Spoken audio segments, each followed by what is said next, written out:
This happened a couple years ago, and a few months after COVID had started.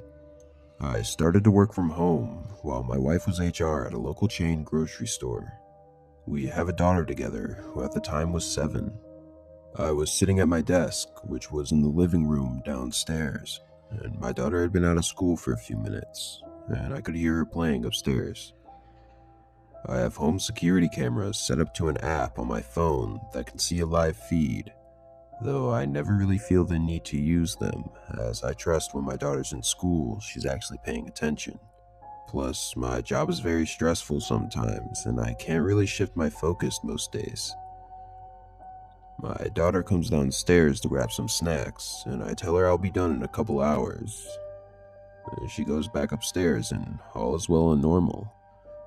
I'm in the middle of writing a report when I hear my daughter talking, which wasn't too weird, until I hear a faint voice talking back. I know it wasn't my daughter's voice, it sounded like a man. I sit there in shock for a few seconds, trying to think if maybe I was just out of it and it was actually one of my coworkers, but I could have sworn that the voice came from upstairs. I excused myself from the Zoom call and proceeded upstairs to my daughter's room.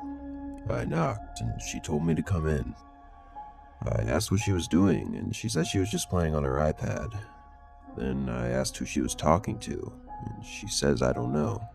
That wasn't an uncommon answer for my daughter, as she pretty much says I don't know to anything that she doesn't want to talk about.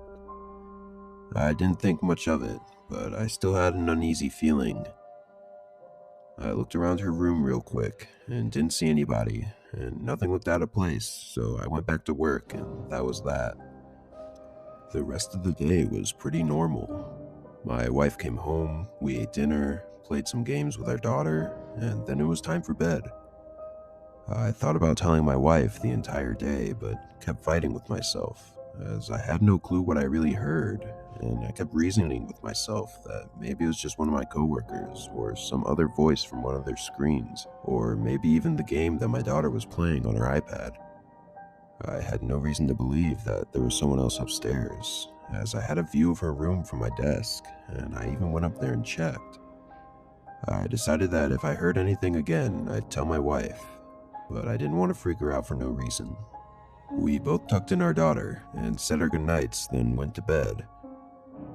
That night, I had terrible dreams, and I kept going in and out of sleep, hearing voices and feeling pressure on all parts of my body. A kind of sleep paralysis, maybe. In these states of being sort of awake, I could almost make out a male voice speaking, but I couldn't really make any sense of the words he was saying. I awoke in a state of panic as I realized the sun was coming up. I noticed my wife was already up and getting ready for work. "Did you hear anything last night?" I asked her, and she replied no, which filled me with relief. She asked me why, and I told her that I think I just experienced some weird kind of sleep paralysis, which I'd never had before. She made sure I was okay before logging our daughter into school for the day and then heading out. I get ready for work myself, as I only have about an hour to eat breakfast and shower and try and forget last night's nightmare. It's Friday, and I'm just ready for the weekend. The day treads on as slow as humanly possible, and I can barely even stay awake. I doze off for a few minutes on my break before hearing my daughter come downstairs. She asked me if she can go outside, and I said not until I'm out of work. She's visibly upset, but she knows the rules. I get through the last hour of work and go upstairs to check on her. I knocked on her door and she opens it with a book in her hand. "Did you still want to go outside?" I asked. She said no, not anymore, and that she just wanted to read. I felt a bit of relief, as I really didn't want to do anything anyways, as I was so tired. I went back downstairs and turned on the TV. My wife wasn't going to be home for another half hour, so that gave me time to nap. Since it was a Friday, I knew she'd want to stay up late, because we both had the weekends off, and our daughter always goes to bed by 8 or 9, so that was pretty much the only alone time we'd get. I dozed off for a bit, until I was awoken by my wife coming in through the front door. She said hi, and our daughter comes running down to hug her. The rest of the night goes on. We have dinner, watch a movie, and play some games until we eventually tuck our daughter in. The nap really helped, as my wife and I didn't go to bed until probably midnight, which is a record for us. I climbed into bed, ready to fall asleep. My wife and I laid there for a while, and as I'm on the brink of sleep, that's when my wife asks me something. She asked me if someone was here earlier, and a little freaked out I said no, then asked her why she asked. She explained that when she was pulling into the driveway, there was a car parked at the curb right outside of our house, and right when she pulled in, they drove away. I told her that no one stopped by, and I had made it very clear to everyone that I knew that no one was allowed over because we were really trying to social distance due to the start of COVID. She sat there for a few seconds, and then she said it was probably just the neighbors, and that she thought she saw that same car there on Monday, and maybe even sometime last week. She jokes that I better not be having any women over, and then we finally go to bed. Thankfully, I slept like a rock that night. Saturday comes and goes, perfectly normal. It wasn't until Sunday that my daughter really started to worry me. We were eating dinner when out of nowhere she asks us what a machete is. I looked over at my wife, who looks just as concerned as I am. My mind is moving, trying to remember if we'd watched anything or talked about anything in regards to any kind of weapon, but I couldn't think of anything. In a calm tone, my wife asks her where she heard that word. She said she forgot, and I couldn't help but feel like she just lied straight to our faces. Something wasn't right about this, and she's a good kid and never really lies. If something was wrong, you'd tell us, right? I asked, just hoping she'd open up a little bit. But she declined and assured us everything was great, and she said that she's made a good friend, and her teacher's nice, and online school's going well. I had mixed emotions, sort of hating myself for wishing something was wrong so that she could just tell me. I decided to respect her boundaries though, and so does my wife. The rest of the night, nothing else was brought up. My wife and I put our daughter to bed, and after closing her door, we headed back downstairs to sit on the couch. I had this horrible feeling in my gut that I've had all night, and pretty much all week. A feeling that's been festering so long that I decided to just tell my wife everything.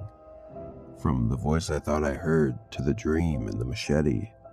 Come to think of it, my daughter's been spending more time in her room than usual. Ever since COVID started, she used to want to be around me and her mother all the time.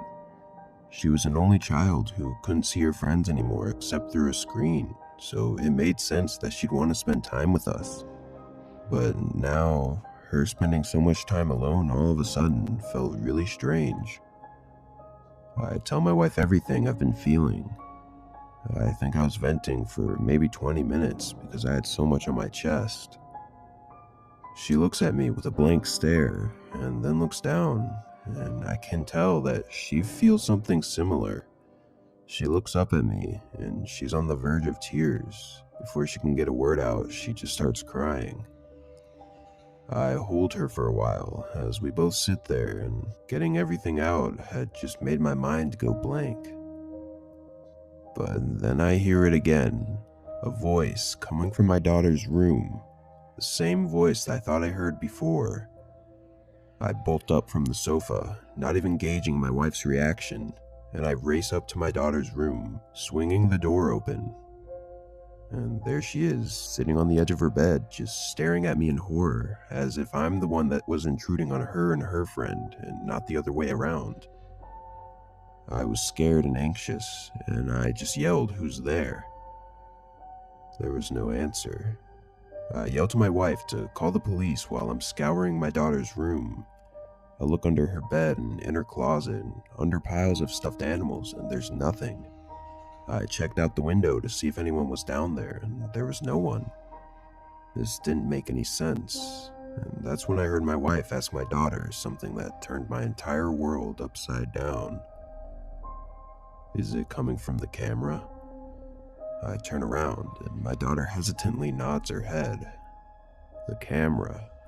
My fear turns into complete rage as I grab a stool and dismantle it. I tried to keep my cool so as to not scare my daughter, but the thought of some stranger talking to her through a camera that I willingly installed in her room was unbearable. I was angry, disgusted, and heartbroken, and that's when my doorbell rang, and I hear a man yell police. I answer the door, and I explain everything to them, but they don't really seem surprised at all. They explain that this thing happens a lot when security cameras don't have a ton of those security features that you get with the more expensive ones. Apparently, hackers can see through it and even talk to you, which was obviously news to me. They asked to speak to my daughter, and what she told them was soul-crushing. This had been going on for almost 2 weeks now, apparently, and the voice had become my daughter's friend. They talked to her after school and asked her about everything she liked and would tell her that they liked that stuff too. This voice learned what time I got off work and what time my wife would get home, and basically our entire schedule as a family. They learned my daughter's school schedule and her friends' names and how she hadn't seen them in a while and how she felt like she didn't have any friends anymore and was lonely. This voice had been learning everything about my daughter right inside of my home and right under my nose. They had preyed on her and the fact that she was lonely and used that to their advantage. Everything was starting to make sense.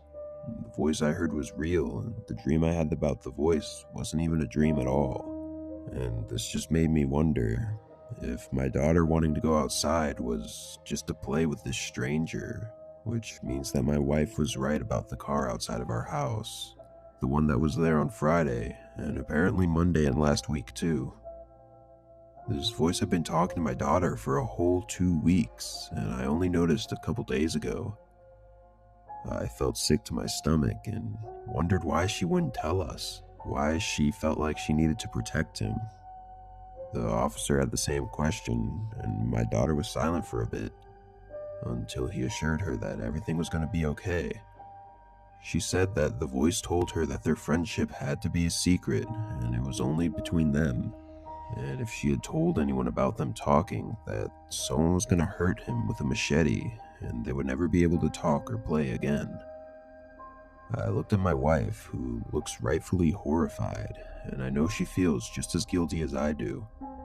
The policeman tells my daughter that no one's going to get hurt and not to worry. Then he gestures me over to the side as his partner and my wife console our daughter. The officer's face is noticeably more worried than before. He claims usually when they've gotten these types of calls in the past, it's been pranks and nothing malicious ever comes out of it. But this case is different and they want to take protective measures. He advises us to take all the cameras down and says if possible we should stay at a family member's house, or because of COVID, maybe a separate hotel room for a few days, while they patrol the area and try to look for a car that matches the description my wife gave them. After that night, my brother took us in for a couple weeks, and we kept in contact with the police for a few months, but unfortunately nothing ever came of the incident. It took a while after that whole thing to feel safe in my home again, and I know my wife feels the same way. But we're both just happy that our daughter doesn't know the true intentions of the man behind the voice, and we probably won't tell her until she's much, much older.